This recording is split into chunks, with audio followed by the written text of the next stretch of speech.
Private बैंकको एक्जामिनेसनको syllable अन्तर्गत हजुरलाई लोजिकल रिजनिङ समावेश गरिएको हुन्छ र लोजिकल रिजनिङ अन्तर्गत हजुरलाई एनालिटिकल रिजनिङ टेस्ट पढ्नु पर्दो रहेको छ।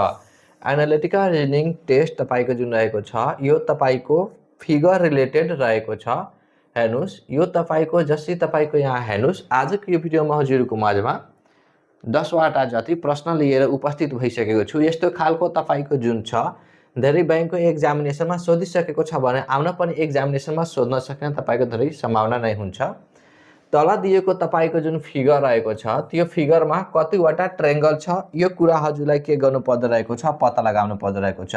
यो तपाईँको जुन ट्रायंगल, यो तपाईँको जुन फिगर दिएको छ, यो जुन तपाईँको यो फिगर रहेको छ, यो फिगरमा हजुरको कतिवटा ट्रायंगल छ यो हजुरलाई पत्ता लगाउनु पर्दो रहेको छ।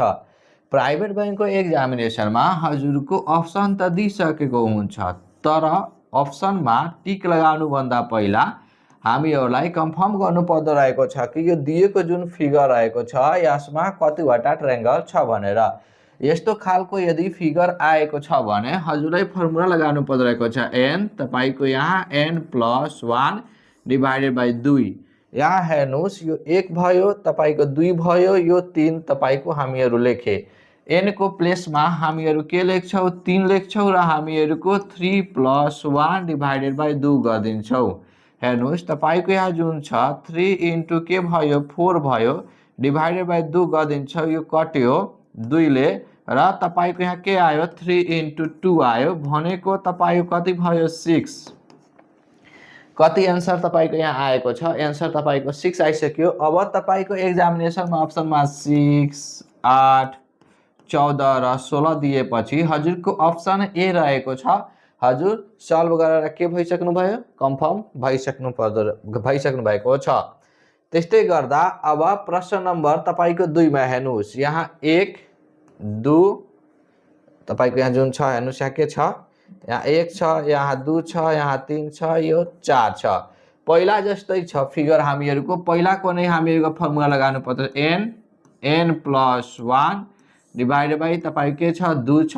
n को ठाउँमा पहिला 3 थियो भने हामीहरूको अहिले 4 छ भनेको 4 राख्यौं। फर्मुला हामीहरूको सेम छ। यो कति कट्यो, 2 ले कट्यो भनेको 2 इन्टु 5। सल्भ गर्दाखेरि हजुरको कति एन्सर आएको छ, सल्भ गर्दाखेरि हजुरको कति एन्सर आयो, सल्भ गर्दाखेरि हजुरको एन्सर 10 आएको छ, 10 आयो। हेर्नुहोस्, अब हजुरको यसको एन्सर अप्सनमा दिएको छ। जति दिए पनि हामीहरूको जहाँ 10 दिएको छ त्यो नै हामीको सही हुन्छ। हेर्नुहोस्, कति नम्बर अप्सनमा तपाईको 10 दिएको छ, अप्सन नम्बर डी मा भने हामीहरूको अप्सन नम्बर डी जुन छ यो सही हुन्छ। यसमा हजुरलाई के गर्नु पर्दो रहेको छ, टिक मार्क लगाउनु पर्दो रहेको छ। त्यस्तै गर्दा प्रश्न नम्बर अब हजुरको 3 मा हेर्नुहोस्। प्रश्न नम्बर 3 मा तपाईको यहाँ कतिवटा काउन्टिङ गर्नुहुन्छ भने 1, 2, 3, 4 अनि 5 भयो। हेर्नुहोस्, फर्मुला हामीहरूको फर्मुला जुन छ त्यही छ, n+1 डिवाइडेड बाई 2। हामीहरूको यहाँ 5 + 1 डिवाइडेड बाई 2 गर्नुहुन्छ भने हामीहरूको 5, यो 6 हुन्छ। 6 लाई 2 ले काट्दिनुहुन्छ भने तपाईको 3 भयो भनेको 5 इन्टु 3 गरिदिनुहुन्छ भने यसमा कतिवटा ट्रायंगल छ, 15वटा तपाईको ट्रायंगल छ। यो हामीहरूको एन्सर हुन्छ र अप्सन तपाईको यहाँ रहेको छ ए, बी, सी, डी। हेर्नुहोस्, अप्सन तपाईको बी मा, सी मा 15 छ, यहाँ 16 छ, यहाँ 18 छ, यहाँ तपाईको 19 छ। अप्सन सी मा 15 छ भने हामीको अप्सन सी जुन छ यो के रहेको छ, सही उत्तर तपाईको रहेको छ। त्यसमा हामीहरू के गर्न सक्छौं, टिक मार्क लगाउन सक्छौं।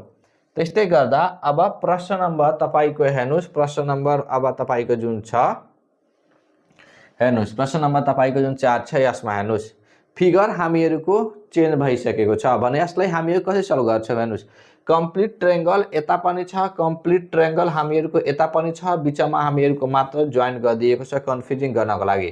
1, 2, 3, 4 भयो, यहाँ पनि 1, 2, 3 के भयो 4 भयो। हेर्नुहोस्, अब यसरी तपाईको दुन दिएको छ भने हामीहरूको यहाँ n+1 डिवाइडेड बाई 2, यहाँ पनि प्लस n प्लस तपाईको 1 डिभाइड बाई 2 गर्नुपर्छ। यहाँ तपाईको 4 छ किनकि दुबईमा हामीहरूको के दिएको छ, दुबईमा तपाईको 4 छ, यहाँ पनि 4 छ तपाईको, यहाँ पनि 4 छ। यो हामीहरूको पनि यहाँ हेर्नुस् अब यहाँ तपाईको के छ 4 + 1 डिभाइड बाई तपाईको 2 छ। हेर्नुस् यो कट्छ, यो कट्यो, तपाईको 2 × 5 यहाँ पनि के हुन्छ 2 × 5 हुन्छ र तपाईको 2 यहाँ भयो 10 र यहाँ पनि तपाईको के भयो 10 र तपाईको 10 10 आयो 20।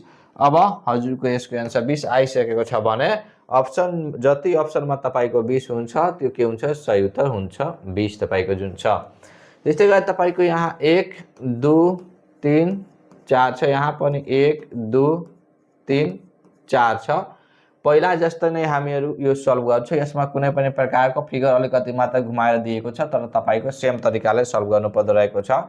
हेर्नुस् अब यसमा हजुरको जुन छ ट्रायंगल यो हेर्नु हुँदो रहेको छ भने यो फिगर तपाईको जुन दिएको छ यहाँ ट्रायंगल तपाईको कम्प्लिट नभइकन बीचमा तपाईको कटिएको छ र यहाँ हामी हेर्छौं भने 1 2 3 चाहिँ के रहेको छ र 4 रहेको छ। 1 2 तपाईको 3 अनि के रहेको छ 4 रहेको छ भने यसमा हामीहरुको जुन छ यो कसरी सल्भ गर्छौ यो कुरामा हजुरलाई भन्न गइरहेको छु। यो जुन छ यो कसरी सल्भ गर्नुहुन्छ हेर्नुस् यसमा तपाईको कुन फर्मुला लाग्छ। हेर्नुस् यसमा तपाईको कुन फर्मुला लाग्छ यो कुरा म हजुरलाई सिकाउन गइरहेको छु। हेर्नुस् यहाँ अब हजुरको जुन छ n भयो, यहाँ n + 1 डिवाइडेड बाइ तपाईको 2 यहाँ इन्टु एउटा क्यापिटल n हुन्छ। के हुन्छ इन्टु एउटा तपाईको के हुन्छ यहाँ क्यापिटल n हामीहरुको यहाँ एउटा हुन्छ। अब यो जुन क्यापिटल n को प्लेसमा हामीहरु के हुन्छ हेर्नुस् एउटा जुन यो ठुलो ट्रायंगललाई कति भागमा बाटिएको छ 1 भाग र तपाईको 2 भागमा छ र हेर्नुस् यहाँ n = हामीहरु कति छ 4 छ र ठुलो तपाईको जुन ट्रायंगल छ त्यो कति रहेको छ ठुलो ट्रायंगलमा तपाईको 2 रहेको छ।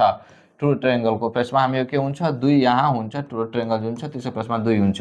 हेर्नुस् अब तपाईको यहाँ जुन छ 4 तपाईको यहाँ के छ 4 + 1 डिवाइडेड बाइ तपाईको 2 तपाईको के छ 2 छ। हेर्नुस् यो 2 2 यो तपाईको कटियो र 4 इन्टु तपाई 5 गर्दिनुहुन्छ। 4 × 5 गर्दिनुहुन्छ भने कति आउँछ 4 × 5 गर्दिनुहोस्। 4 × 5 गर्दिनुहुन्छ भने यसको पनि आन्सर तपाई कति आउँछ यसको आन्सर हजुरको 20 नै आउँछ। आजको फ्री क्लासको भिडियोमा म हजुरलाई मात्र यति नै पढाउन वाला थिए। प्रिमियम क्लास लिन चाहनुहुन्छ भने हजुरको यहाँ WhatsApp नम्बर रहेको छ 9764761428। प्रिमियम क्लास को मूल्य हजुरको मात्र कति रहेको छ 3000 रहेको छ। 3000 मा हजुरलाई recorded video, PDF notes, live class र PDF बुक्स र साथै जब नलागेसम्म हजुरलाई सपोर्ट मिल्छ।